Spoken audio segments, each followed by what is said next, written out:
골로새서 2장 13절에서 15절 말씀입니다. 또 너희의 범죄와 육체의 무할례로 죽었던 너희를 하나님이 그와 함께 살리시고 우리에게 모든 죄를 사하시고 우리를 거스리고 우리를 대적하는 의문에 쓴 증서를 도말하시고 제하여 버리사 십자가에 못 박으시고 정사와 권세를 벗어버려 밝히 드러내시고 십자가로 승리하셨느니라. 성도는 예수님 안에 거합니다. 예수님께서는 정사와 권세를 벗어버려 밝히 드러내시고 승리하셨다고 말씀합니다. 성도는 주님 안에 있기 때문에 주님과 함께 날마다 승리하는 삶을 살아갑니다. 그런데 주님이 승리하신 방법은 놀라운 기적이나 능력이나 부활이 아닌 십자가로 승리하셨습니다. 그런데 세상 사람들의 관점에서 십자가는 어떻게 보입니까? 승리의 모습입니까? 아니면 조롱의 대상입니까? 세상 그 누가 보기에도 십자가는 결코 영광스러운 승리의 모습이 아닙니다. 실패자의 모습이고 아무 소망이 없는 그저 비참한 죄인의 결과일 뿐입니다. 예수님을 따랐던 제자들의 삶도 마찬가지였습니다. 맹수에게 물려 죽고 사형틀에서 처형당하고 끓는 기름솥에 던짐 당하고 그 누가 보기에도 비참하고 부끄럽고 초라한 삶의 결말을 맞이했습니다. 십자가는 죽음입니다. 그런데 예수님은 이 십자가가 승리라고 하시고 주님 자신이 이 십자가로 승리하셨다고 말씀하십니다. 이 시대의 예수를 믿는다는 많은 사람들도 승리에 대해 다른 생각을 가지고 있습니다. 나쁜 관계가 회복되는 것, 경제적으로 사회적으로 더 승승장구하는 것, 가정과 직장에서 리더의 자리에 앉고 정서적인 평안을 얻는 것, 이런 것들을 승리라고 생각하고 그것을 사모하여 교회에 나아갑니다. 그런데 예수님은 죄인의 모습으로 십자가에 매달려 죽으시는 것이야말로 승리라고 말씀하시는 것입니다. 그리스도 안에 있다는 것은 십자가 안에 있다는 것입니다. 예수님이 십자가에서 모든 것을 다 이루셨기 때문입니다. 그렇다면 주님 안에서 살아간다는 것은 바로 십자가 안에서 살아간다는 것입니다.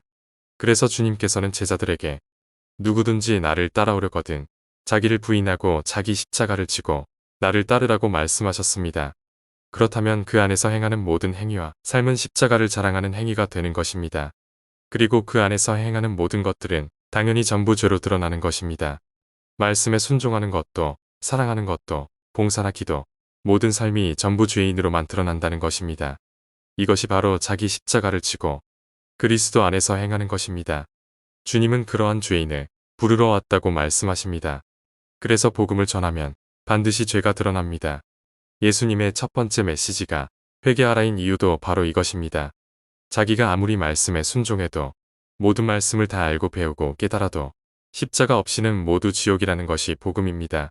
현대 교회에서 사람들은 자기를 만족하게 하는 설교자와 자기를 안심시켜주는 말씀을 찾고 자기가 원하는 존경스러운 인격을 소유한 목회자를 원합니다. 하지만 복음은 반드시 죄인을 통해 전해집니다. 그래야만 복음을 전하는 자도 십자가 앞에 자기가 부정될 수 있기 때문입니다. 그래서 예수님도 죄 있는 육신의 모양을 입고 이 땅에 오셨습니다. 예수님께서 십자가에서 죽으실 때 사람들은 하나님께 저주를 받았다고 생각했습니다. 나무에 달린 자마다 저주를 받았다는 말씀이 있기 때문입니다. 말씀대로 믿는 자들이 참 하나님을 십자가에 못 박았습니다. 사람들은 말씀을 알고 내가 그대로 믿으면 나는 바른 믿음을 갖고 있다고 생각하지만 말씀을 아는 나도 내가 아는 그 말씀조차도 십자가 앞에서 부인되어야 합니다. 예수님을 대적하는 자들도 예수를 전하는 자들을 잡아 죽인 자들도 그들 모두는 본인 생각에 맞는 성경 말씀을 들고 나와서 주님을 대적했다는 사실입니다. 그리스도의 영을 받지 못하고 구약과 여호와 하나님 중심으로 성경을 보면 말씀에 기록된 약속의 땅에 소망을 둡니다. 지금도 중동에서 전쟁이 일어나는 이유가 무엇입니까? 그들에게 약속된 땅 때문입니다. 그러나 십자가를 지신 주님은 그 약속이 땅이 이 땅에 속하지 않은 땅이라 말씀하십니다. 요한계시록 21장 2절입니다. 또 내가 봄에 거룩한 성 새 예루살렘이 하나님께로부터 하늘에서 내려오니 그 준비한 것이 신부가 남편을 위하여 단장한 것 같더라. 약속의 땅은 이 땅에 속하지 않았습니다. 우리는 이 땅에 속하여 이 땅에 있는 눈에 보이는 것들을 사모하고 갈망하고 원하지만 주님께서는 죄인 중에 괴수가 되어 주님과 함께 십자가에서 죽고 그 은혜의 근원인 십자가만 자랑하는 것이 진정한 승리라고 말씀하십니다. 사람들이 보기에는 조롱거리로만 보여도 거지 나사로처럼 사도 바울처럼 살아가는 것이 승리라고 하십니다. 성도는 세상이 볼 때 죽은 자로만 보입니다. 세상 또한 성도가 볼 때 죽은 세상으로만 보입니다. 갈라디아서 6장 14절입니다.